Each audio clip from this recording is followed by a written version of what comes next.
2019 metų Toyota Tacoma TRD variantas, 3,5 variklis, o tokia įdomi labai spalva, kam jinai patinka, kai kam ne, bet man tokia įdomi, visai faina.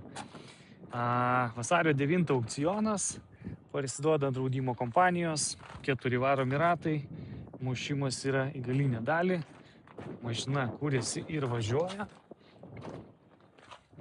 Pasižiūrim pirmą kėbulą, apeikim. Taip, pasižiūrim vidų. Vidus labai tvarkingas, medžiaginis salonas, labai prikvepinta. 92 000 mylių, kaip matot, nuvažiuota. Įkūrėsi ir važiuoja.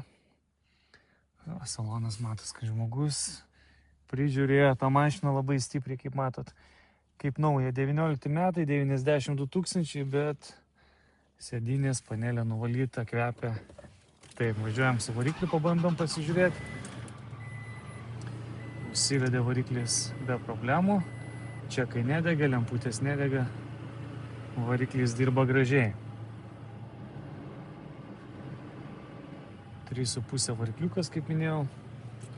O jinai gavus yra į galinę dalį. Galas irgi tvarkoja viskas. Nėra prie ko prikipti, žinokit. Kėbulas, vidus, viskas labai tvarkingas. Va, pažiūrėkit, yra prasojusi lempo, gavo į galą grinai, kažkas matyt lengvoji mašina įvažiavo ir palindo pasubinę grinai. Čia, kad būtų šiek tiek, man atrodo, būdo, matosi, kad yra paėjusi į apačią. Neužsidaro galinis dangtis. Kažkokių tai išlinkimų čia šiek tiek yra atgumbas. Labai nesimato daug, bet būdą matau, kad šiek tiek yra pavažiavus, kaip mato, tarpas padidėjęs.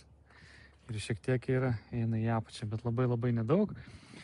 Važiuoklė palei viską atrodo sveika, stovi mašina gražiai, išmušta nieko nėra.